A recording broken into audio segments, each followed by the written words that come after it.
Gurur Brahma, Gurur Vishnu, Gurur Devo Maheshwaraha, Gurureva Param Brahma, Tasmai Shri Gurave Namaha.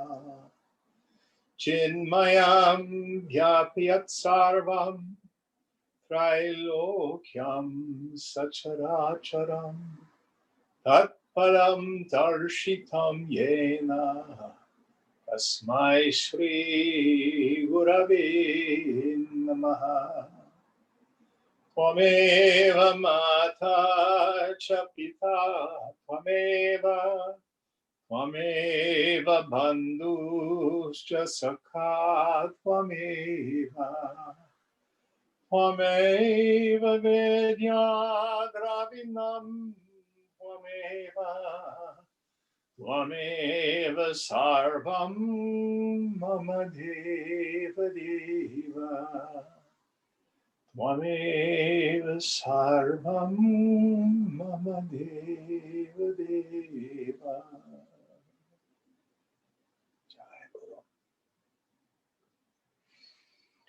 Om Sahana Vavatu, Sahana Bhunaktu, Sahaviryam Karavavahai, Tejasvinavadhi Tamastu Ma Vidvishavahai.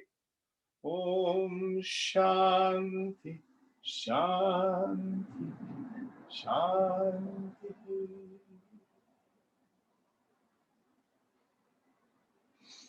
So last week we had our exegesis, our pulling apart of the great Mahavakya Tattvam Asi. You are that, or sometimes phrased, that thou art. And the idea is, if we take the literal meaning, you, the ego, even if you make your ego very big and powerful, it can never be the same as the infinite Lord of creation. So Shankara says we have to find the implied meaning. Lakshanam is the word in Sanskrit. So I call it the cosmic striptease. So we have the individual, microcosm, and we have the infinite, macrocosm. So at the individual level, you have an individual body. At the macrocosmic level, God has a body, the Jagat, the creation, the phenomenal universe. You, at the level of the individual, have a subtle body, thoughts, feelings, memories, images, etc. At the macrocosmic level, God has a subtle body. It's called the total mind. The technical term they use is Hiranyagarbha, the golden egg, the sum total of all the thoughts and feelings that have ever been thought and ever can be thought. You at the individual level have a causal body, your own individual vasana bundle. Macrocosmically, God has a total vasana, and we call that Ishwara, which is usually translated as the Lord. Comes from the root ich, ichati, he who wishes, he who wills, he who intends, the ruler of everything, the total vasana. You at the microcosmic level have your own individual sense of I, pure awareness, witnessing consciousness, birthless, changeless, deathless. macrocosmically, the entire universe occurs within Brahman, the ground of being. Now, that witnessing consciousness in you and that ground of being, which is the substratum of the whole creation, they are the same thing. Tat Tvam Asi. And the larger subject we've been engaged in here, remember we talked about pedagogically. Shankara starts us off at the beginning of the book, letting us be identified with the body, attain to a human birth, have the warrior spirit, etc. Then he shifts us into identification with the subtle body. We go through the qualifications of a fit student. What about us becomes fit? It's the mind and the intellect, the head and the heart. Then we have a long section where we have discriminated between the self and the not self. And we've essentially used two maps. We've used the gross body, subtle body, causal body map. And we've used the negation of the five koshas map. Food sheath, annamaya kosha, pranamaya kosha, vital air sheath, manomaya kosha, mental sheath, vijnanamaya kosha, the knowledge sheath of the intellectual sheath, anandamaya kosha, the bliss sheath. And at the acme of that, I am that by which everything is known, but itself can't be known. Yet it is known. Do you, are you, you? How do you know it? It is self-evident, self-shining. It's me. But that's not the total picture, because we're still left with two entities, self and not self.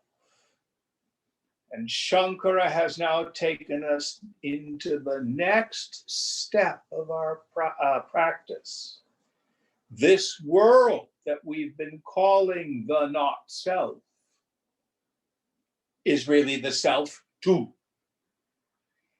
It is images appearing as name and form, but the material out of which it is made is consciousness. And we have the classic metaphor of mud and the mud pots, gold and the ornaments, etc. All right, any questions about the material we've covered so far? Let's move on. And we're at 250, is that correct? 251. 251. Would you help us out, please, Ganesh?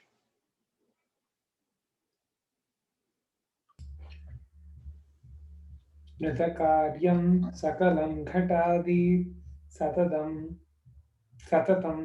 vrinmatramevahitam tadvat sajjanitam sadatmakam idam sanmatramevakhilam yasman nasti satah param kimapi tatsatyam sa atma swayam tasmat tattvamasi prashantam amalam brahmadvayam yatparam. All modifications of mud, such as the pot, are accepted by the mind as real, but are in fact mud alone. So to the entire universe which comes from Brahman is Brahman alone, and nothing other than Brahman, the self-existent reality, one's very own self. Thou art that, the serene, the pure, the supreme Brahman, the non-dual. So not only is this witnessing consciousness that Brahman, but this entire universe that appears as name and form is nothing but Brahman. Sarvam Kalvidam Brahma, the Chandogya says. All this, Sarvamidam, Kalu, verily is Brahman. Now, frequently, I will have students ask me, Jim, I think I'm pretty clear about who I am as that space of consciousness. I guess this is it. And then they find that they are rattled by the world. People, places, things, and conditions upset them. They're not getting the benefits the scriptures talk about. Where's this peace? Where's this bliss they talk about? So what if I'm Brahman? But I'm still pissed off at the world. And the answer is a simple one.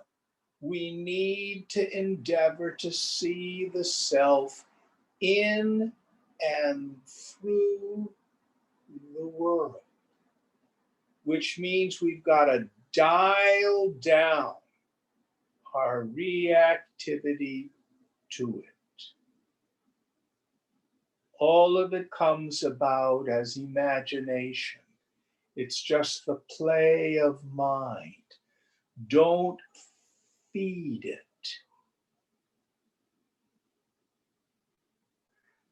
Don't put a lot of energy into regret and anger and upset and all that kind of stuff. You're welcome to do that. But then don't complain when it starts to feel very solid. So the idea is you tune up the mind, keep your energy introverted, stay in meditation. Let all the data of the senses just pass through. Have a mind like a sieve.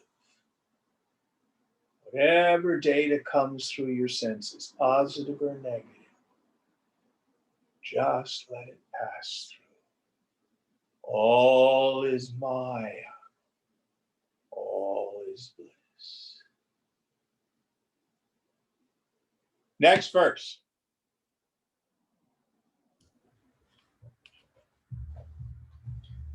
Nidra kalpita desha kala vishayajñatradi sarvam yatha mithya tadvadihapi jagriti jagat swapna jnana karyatpatah yasmad evamidam sharira karana pranaham adhyapyasat tasmat tattvamasi prashantamamalam brahmadvayam yatparam.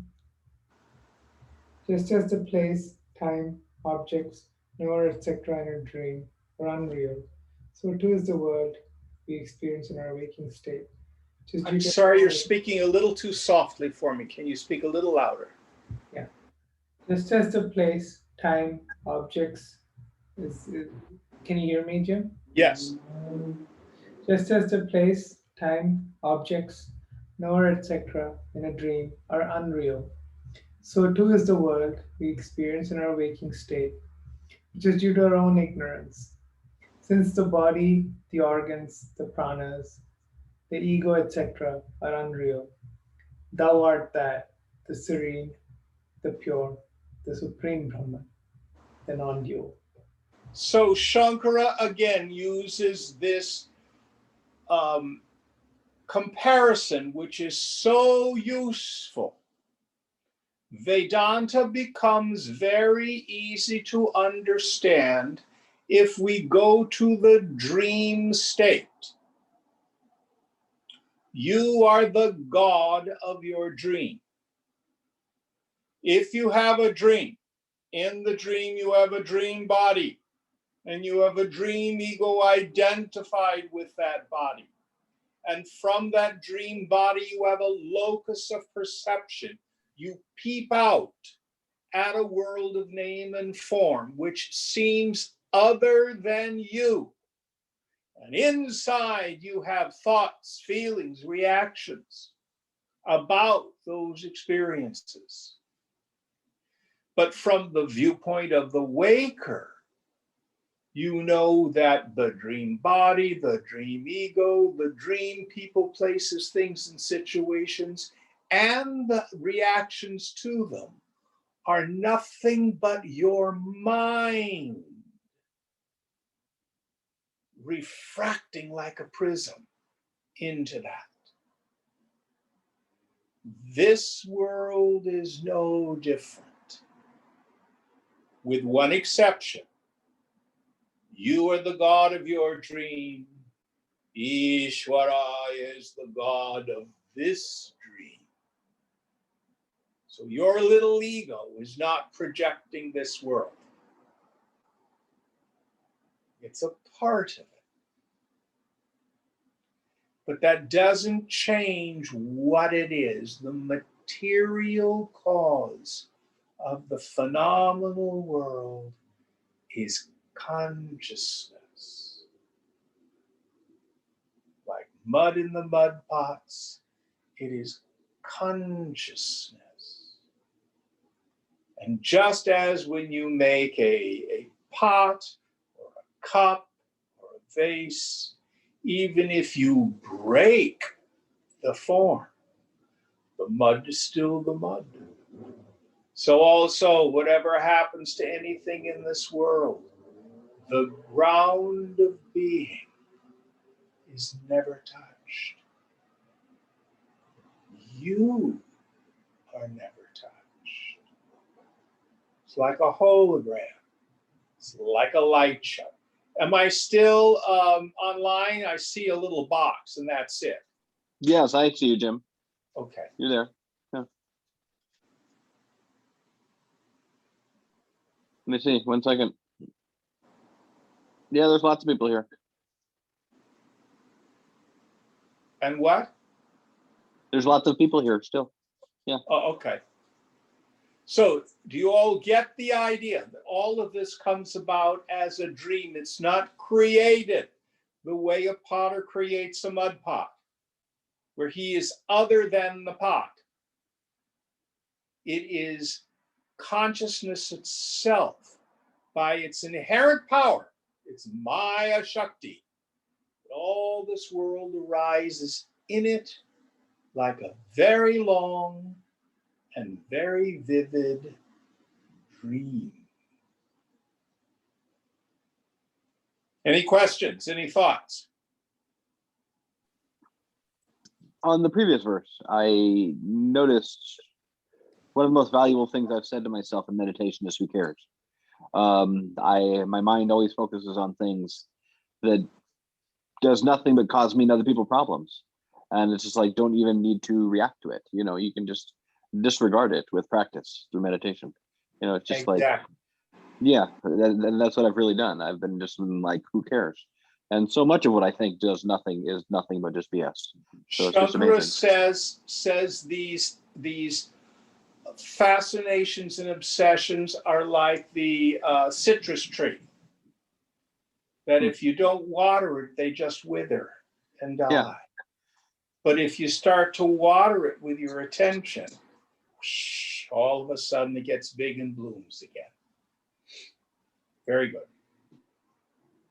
All right, Ganesh, next verse, please.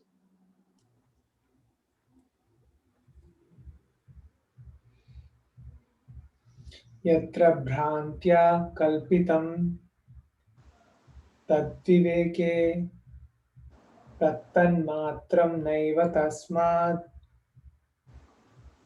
vibhinnam swapne nashtam swapna vishvam vichitram swasmat bhinnam kinnu drishtam prabodhe. That which is wrongly supposed to exist in something is, when the truth about it is known, recognized as nothing other than the substratum, not at all different from it. The pluralistic dream universe appears and subsides in the dream itself. On waking, does it appear as something different from one's own mind? So Shankara just is reiterating the same point. This idea of the superimposition being nothing but the substratum. So if there is a rope on the ground and I mistakenly perceive it as a snake, first of all, where is the snake? Is it on the ground? No, it's in my mind. And if I have the courage to reach down and examine what I thought was a snake, I see, oh, it's only a rope. The rope was there all the time. The snake did not turn into a rope. Listen very carefully. You don't turn into Brahman. What you seek to realize, you already are and have always been.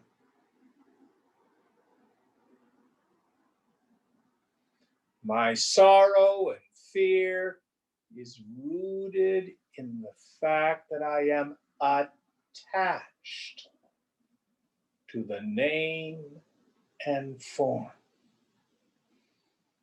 And what it does is create vasana. Let's review what a vasana is. A vasana is an impression left in the unconscious as the result of previously performed egoistic actions. I dance with the object of the senses.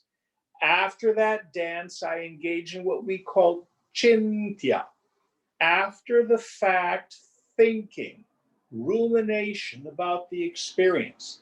Either, oh, that was so good, I've never had it like that. Or, oh, that was terrible, I don't ever want to experience that. And that sinks into the unconscious, especially if we repeat it. And so's a vasana.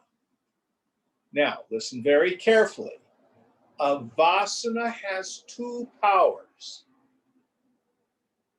The first, veiling power, avarana shakti, vritti. Meaning, when my mind is under the influence of vasana, I have the non-apprehension of myself. That's what it does. Then comes vikshepa shakti, projecting power. First thing it projects is me, the individual. I, Jim, whoa, so many troubles. And a world of name and form that I take as real. And then struggle, struggle, struggle, struggle. That's the projecting power. Ego always tells me to resolve the struggle of ego. I'm not happy because let me beat up the world to get what I want. Yoga says, deal with the root of the problem, which is superimposition. Just as when I want to see what's beneath the snake, I have to examine what's there, and I see the rope. Turn your attention inward in a quiet mind. Who am I? Oh, I am that infinite, changeless sky of consciousness. Where did the ego go? No place, because it never really was. Over and over again. So here is the slogan that will help. If I feel like a person, I'm deluded. If we can stop all the struggling and strike at the root of the problem, my ignorance, then the problems melt, because they're nothing but a dreamlike projection of the mind.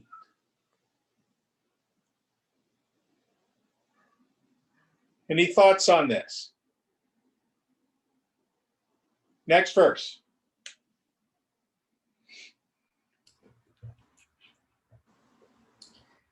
Jati niti kula gotra duragam nama rupa guna dosha varjitam desha kala vishayati vartiyad brahma tattvamasi bhavayatmani. That which has no caste, creed, family, or lineage, which is without name and form, merit and demerit, which is beyond space, time, and sense objects. That Brahman thou art. Meditate on this in your mind. Okay, so now we start on a series of beautiful meditation verses. When I was studying Viveka Chudamani with Swamiji in '88,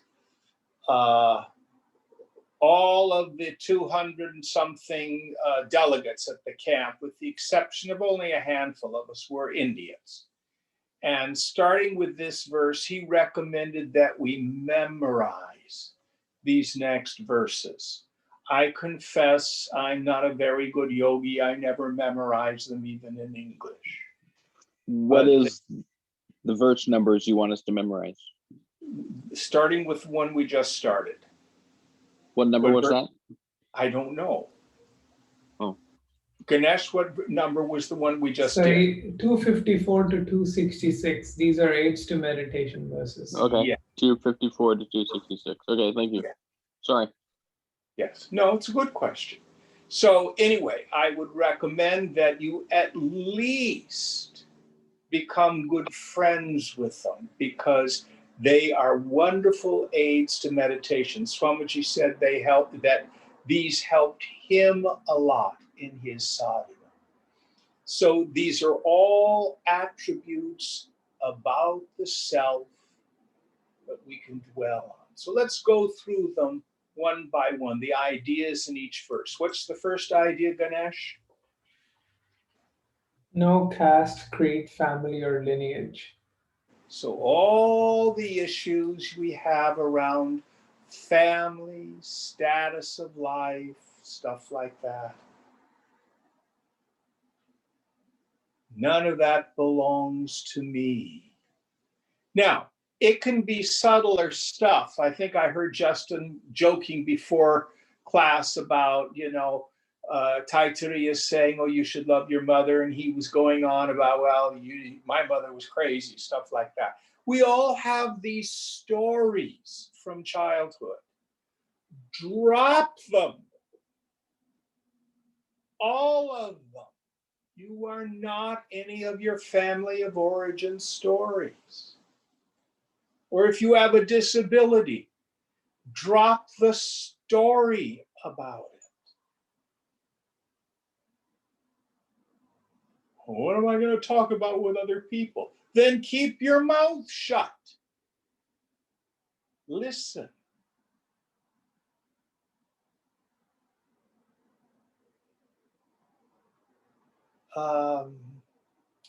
I've heard people talk about the trouble they've gotten into because they get together with coworkers and trash the boss. Stop it. Stop it. It's all just mind. It's all just story. Let it go. Let it all go.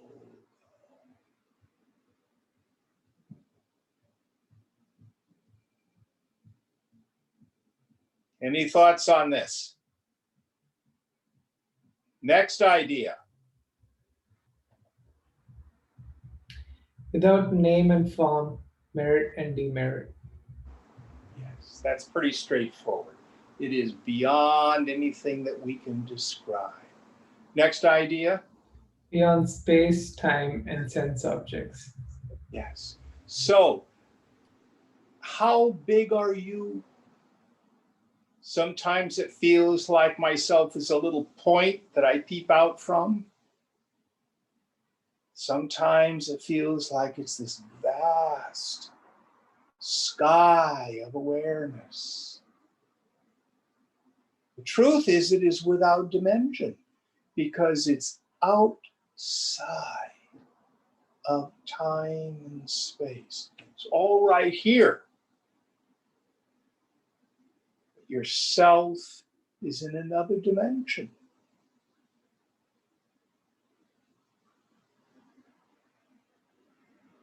Next idea. That's it. Then says that Brahman thou art. Meditate on this. Tatvamasi, meditate. Next verse then. Yat param sakala vaga gocharam vimala bodha chakshushaha shuddha chit ghanam anadi vastu yad brahma tattvamasi bhavayatmani. The supreme Brahman, which is beyond the expression of speech, which is only for the eye of pure illumination, which is pure mass of consciousness, which is a beginningless entity. That Brahman thou art. Meditate on this in your mind. Yes. So that Brahman you are, the ground of being that we've been talking about. And was it Jnana Chakshu that he used here? Bodha Chakshu. Same idea. The eye of intelligence, the eye of wisdom. So it is the subtle intellect that has the insight. Oh, yes, I am that divine, empty, supremely peaceful, vast space of consciousness. Next idea. And beyond expression of speech, which is only for the eye of pure illumination, which is Yes. a pure mass of consciousness. So you can't talk about it. So people will come and they'll say, well, is it like blah, blah, blah, blah, blah, blah, blah, blah, blah. And frequently what I will say to people, I don't want to superimpose my words because in the end, words at best point. Don't get too caught up in trying to define it. Yet it's completely noble. And then does he use Vijnana Ghanam or Prajnana Ghanam here? It's Chid Ghanam. Chid Ghanam. Oh, I like that. Shuddha Yes. Chid Ghanam. Say it again. Shuddha Chid Ghanam. Shuddha, pure Chit consciousness Ghanam, a homogeneous mass of pure consciousness. So it's dense. In front, in back, above, below, to the left, to the right, inside, outside. Not only, sometimes I'll say things like, look behind your eyes and notice, and people get the sense, oh, it's behind or inside or something. But as you look out to the phenomenal world, it's the same thing. Those of you who've been here in class, I'll bring out the crystal ball and you'll see the images in the crystal ball. It is the nature of the crystal to have images reflect that seem inside it. But if I were to saw open the crystal ball, I could not take out the images. It's rock.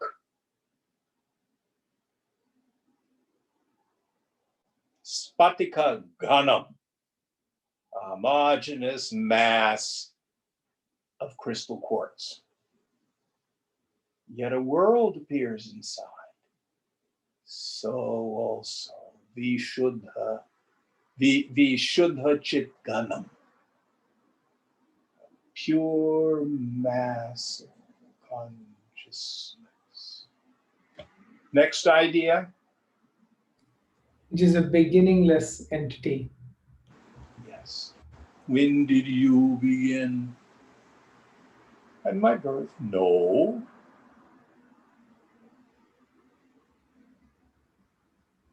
There's that famous Zen koan. What was your face before your mother's birth?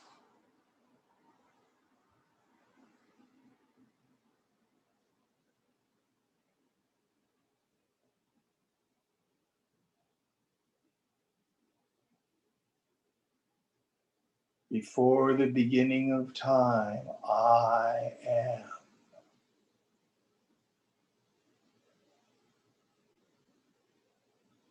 Next idea. That's it. That Brahman Okay. thou art. Next verse. Shadbhiruhu. Shadbhirurmiphi. Mipirayogi.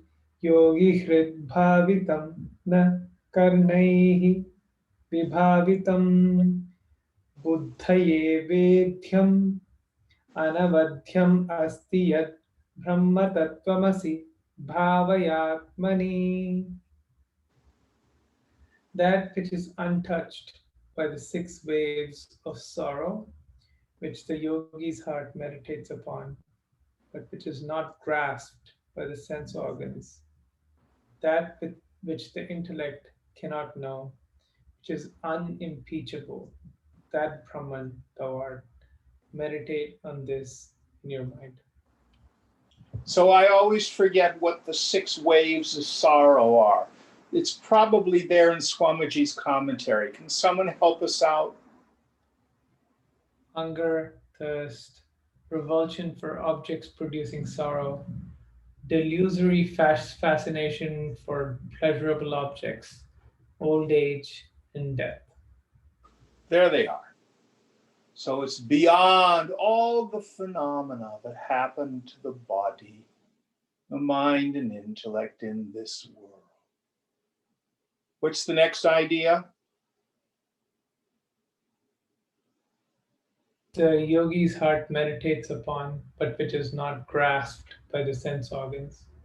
So in this, the yogi's heart, this is not something physical. The spiritual heart is when the intellect gets completely quiet and the mind, the manas, lets go of all struggle. The head and the intellect and the mind come together. This is our spiritual heart.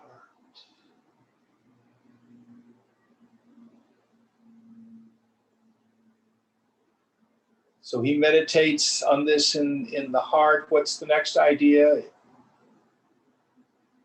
That which the intellect cannot know. Yes. So this is the paradox. So the best way I try to explain it is this. If you rub your hands together, the instrument for experiencing hand rubbing is hands. Now we're going to do a second process called reflection. When you rubbed your hands together, was it motion or stasis? It was motion. Was it warm or cool? It was warm. So you have the direct experience. The instrument for the direct experience was hands. Then you had another phenomenon happen, reflection. But if you put your hands in your lap with that same intellect, I say, now rub your hands. You cannot rub your hands with your intellect. Your intellect can't do that. Now, are you you? Yup. Do you see, hear, taste, touch, smell, emote, or think yourself? No. Do you exist? Yeah. Do you know it? Yup. What's the instrument for knowing you? You are the instrument for knowing you. You are self-evident. Now, the intellect can reflect on that. Oh, I get it. I am that space of consciousness. That's an insight into the intellect. But it's not the intellect that experiences the self. It is the self that experiences the self. It is not the intellect that experiences hand rubbing. It is hands that experience hand rubbing. But the intellect can reflect on direct experience. So you will not get this by reading a ton of books. You will not get this by arguing it out with friends. In Gita, Krishna says, he who knows, knows it not. So if you find yourself in spiritual data wars at a party, arguing non-dualism with someone else, you're a fool. At best, you're a scholar. But she who knows it not, knows it. Meaning, when you unknow the mind, stop the mind.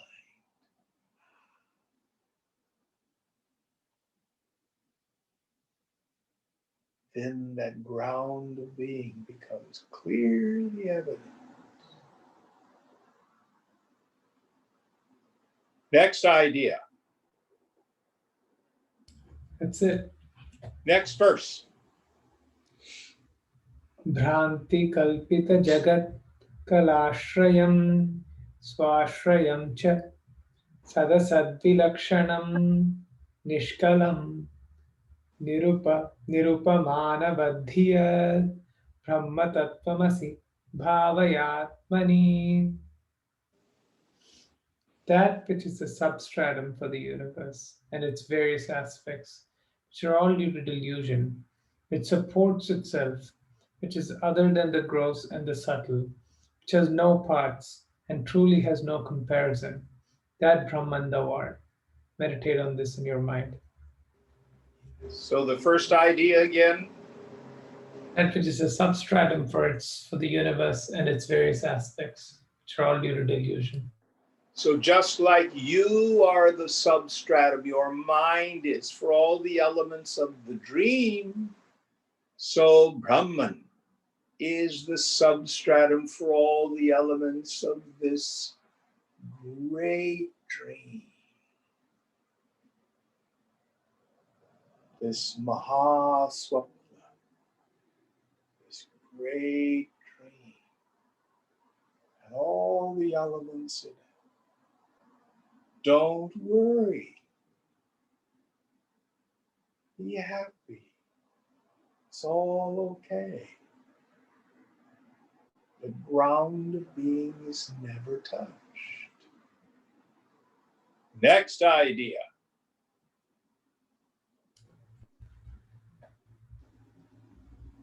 Which supports itself. Yes. So, Brahman is the support of the entire creation.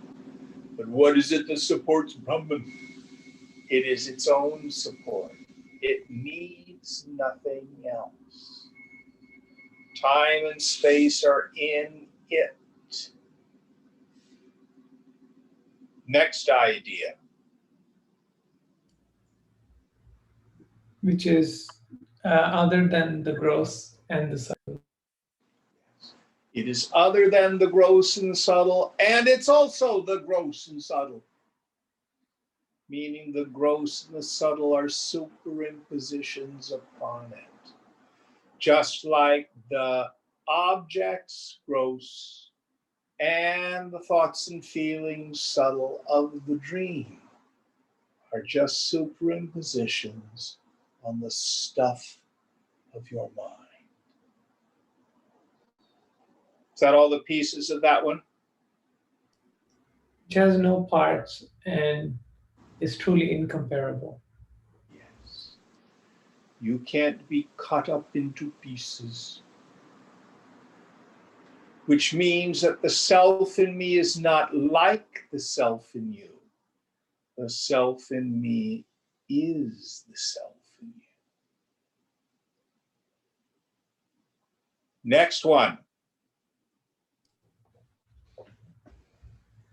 Janma vriddhi parinatya pakshaya vyadhinashana vihinam avyayam vishavasrishtya vavidhata karanam brahma tattvamasi bhavayatmani.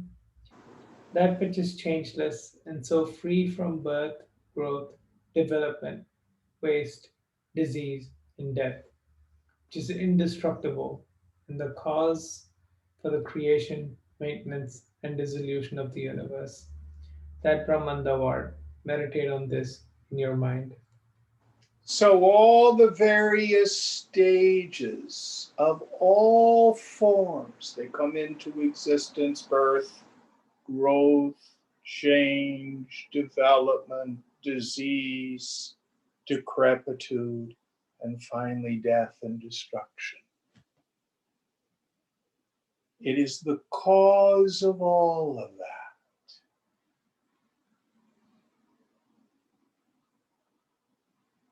With lots of implication.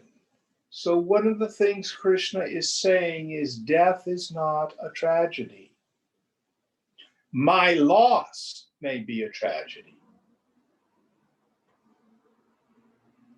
but death is not. What do you mean by your loss? So if your grandmother dies, she's fine. You're the one with the problem. Oh, my grandma's gone. Boo, boo, Yeah, boo. okay, yeah. Okay. To me, death is where all the answers are. I mean, it's if any of this is true, we all find out when we die. Don't you agree? Say that again. If any of this is true, we all find out when we die. might. You know, I mean, yeah, I mean, it's just it's where all the answers lie. Well, maybe not. Yeah. I Well, give that one up too. If we don't exist, then that's our answer. Yeah. Well, there may be something other than that. Yes, exactly.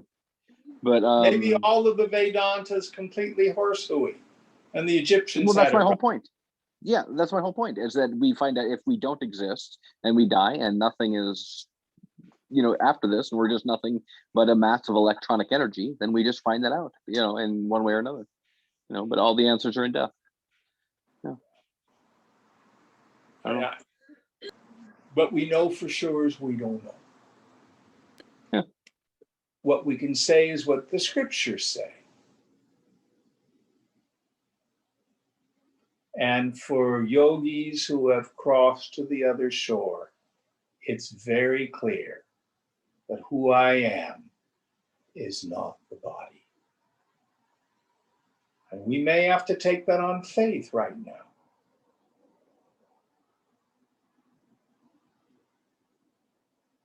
All right, next one.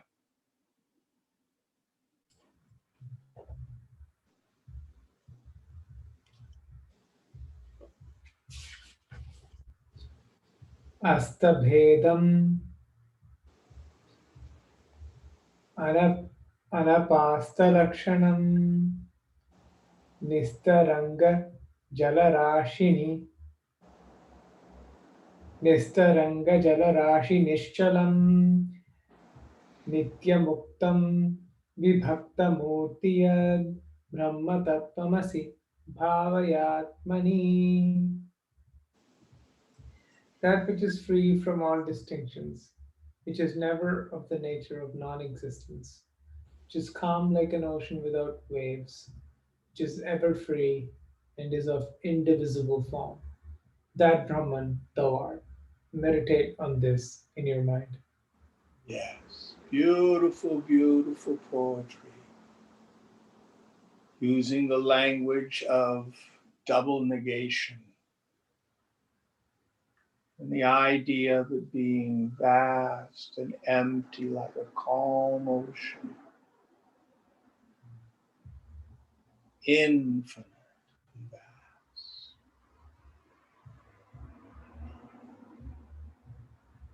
Like Brahman you are. What number are we on now, Ganesh? 259. Next one, please. Ekameva sadaneka karanam karananta nirasa karanam karya karana vilakshanam swayam brahma tattvamasi bhavayatmani. That which, even though it is one existence, is the cause for the many.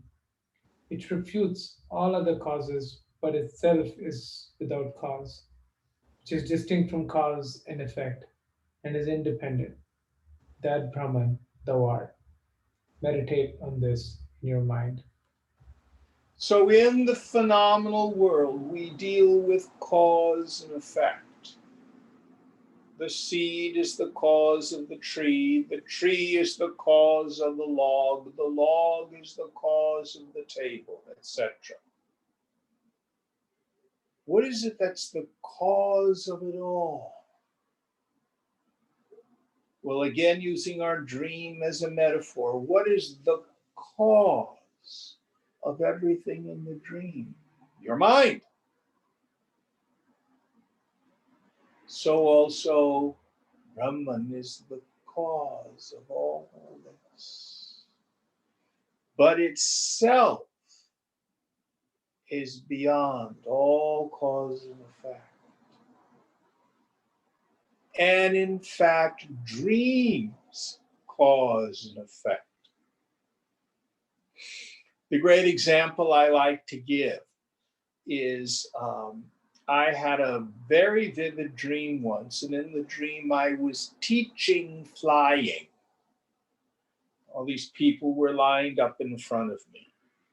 And I said to them, flying is controlled falling. It's all in the breath. Doesn't that sound just like me? And we all went, just levitated off the ground. There we are flying above the trees. Now, it was very interesting for a person to be flying above the trees who has fear of heights, which was also part of the dream, which was very weird. But anyway, the whole point was, in the dream, there was cause and effect. The way in which you breathed caused you to fly. But was it real? Well, from the Uyghur, no, breathing like that won't make you fly. But we have all this cause and effect in this world. Flipping the light switch makes the light go on. Putting the key in the car makes the car go. Going to work every day causes the paycheck. And what Shankara is saying is, actually, that's dream cause and effect.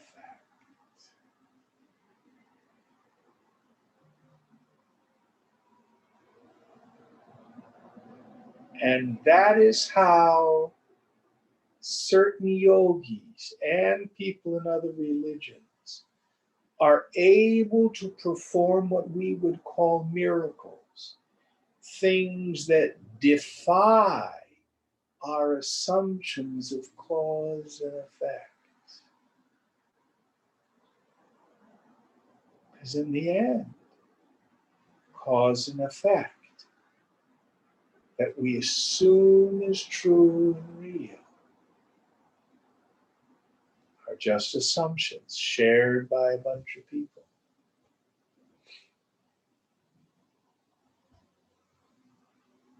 Is Puneet online tonight? I'm here, Jim. Tell us about the statue of Shirdi Sai Baba. Was it Soundarya that visited the people who had it up north? Yeah, it sounds story. I don't quite know it very well. Is she here tonight? Yes, I'm here, Jim. Would you tell us the story? The miracle story? The miracle story about the statue that had vibhuti.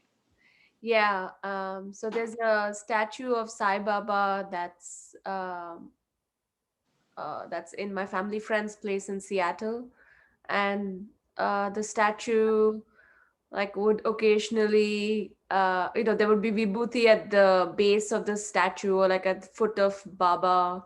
Sometimes there would be flowers. Sometimes even like if they keep some prasad in the form of food, then they find like a little piece eaten. And they believe that it's all Baba's doing. And so the point is it happening or isn't it? Is it a miracle or not? Now, what's the operative factor? In the end, it's somebody has very firm belief. That's all it is in the end. It's all sankalpa in the end. But the point is, vibhuti, by the way, is sacred ash. But for the vibhuti to be coming out of the statue seems to defy our laws of physics. But there are metaphysical laws about the mind and its creative aspect. Because our cause and effect in this phenomenal world is not nearly as absolute as we think.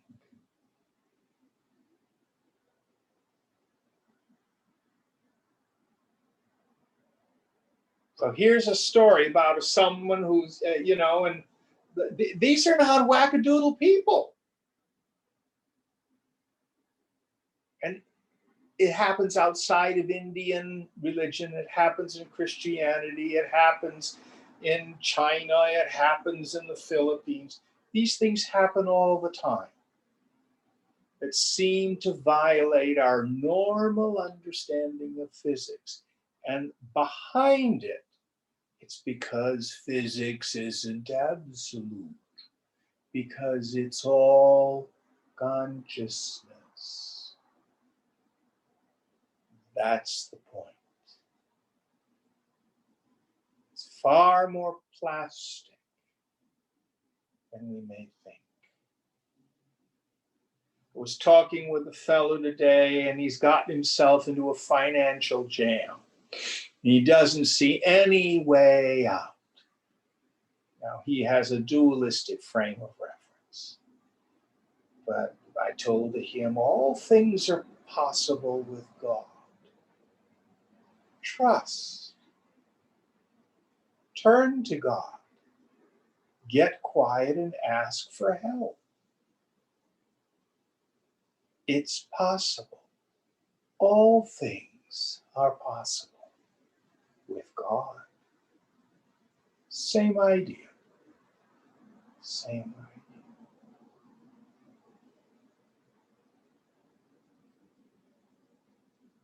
Any thoughts on this? All right, next verse.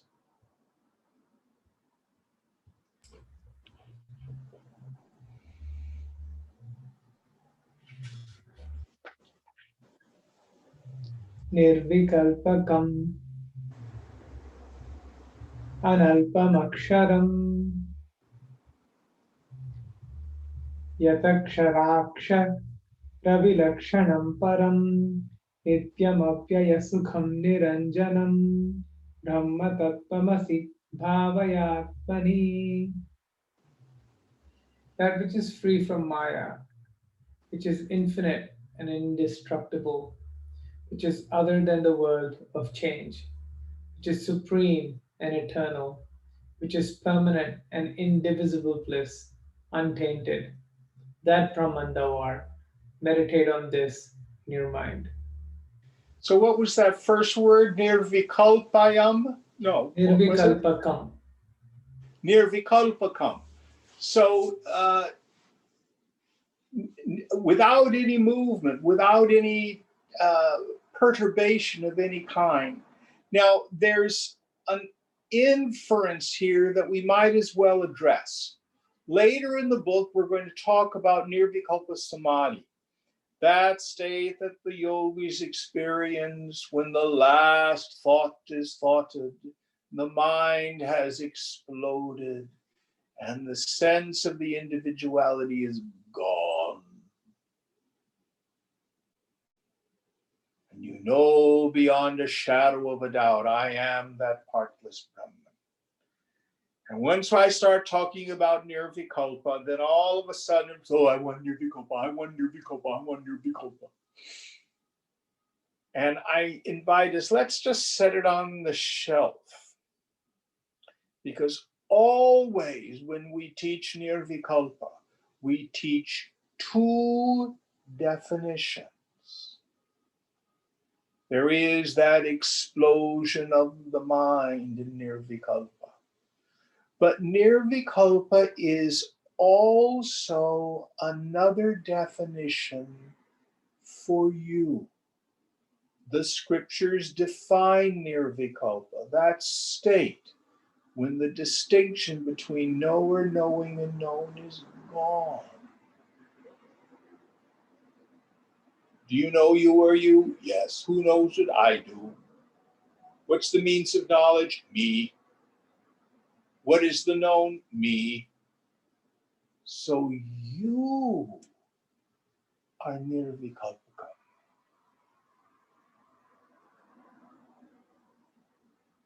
Don't worry too much about mind states, even the mind state of no mind. Leave that to the Lord. What's the next idea after nirvikalpakam? Analpam, infinite. Yes. So there's no end to you of any kind. Next idea? Aksharam, changeless. Yes. Without any movement, without any change. Whatever happens in the world of name and form, it never touches you. Next idea. Nitya Avyaya Sukham. So, not the joy of sense objects, which are fleeting. Yes. So the joy that I get through the sense objects comes and goes. You've heard me talk about the spiritual economy of the world. 95 cents worth of work for a nickel's worth of pleasure.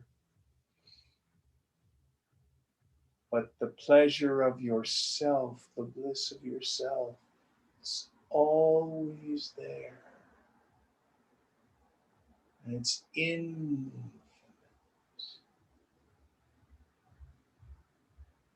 There's no medium necessary to experience it. Next idea? Niranjanam, taintless. Yes. No dirt, no taint. Pure.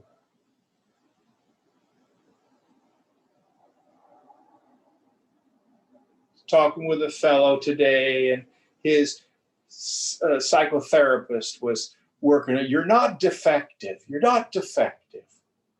Well, I've got news for us all. The body, mind, intellect always has many defects.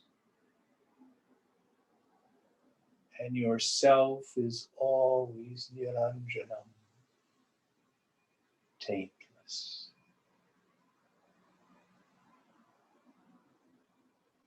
Next idea? That's the end of this one. That's the end of the verse. Okay, and what's the next verse? And we'll take that up next week. 262. 262. All right. We have time for some questions. These are beautiful verses, exquisite poetry. And if you're a Hindi speaker and you can suss out the Sanskrit, I do invite you to at least become familiar with these, read them through, try to memorize them. If you're an English speaker only, again, reread these. They're very, very beautiful. all these meditation verses on the sound. Any questions, any comments or thoughts?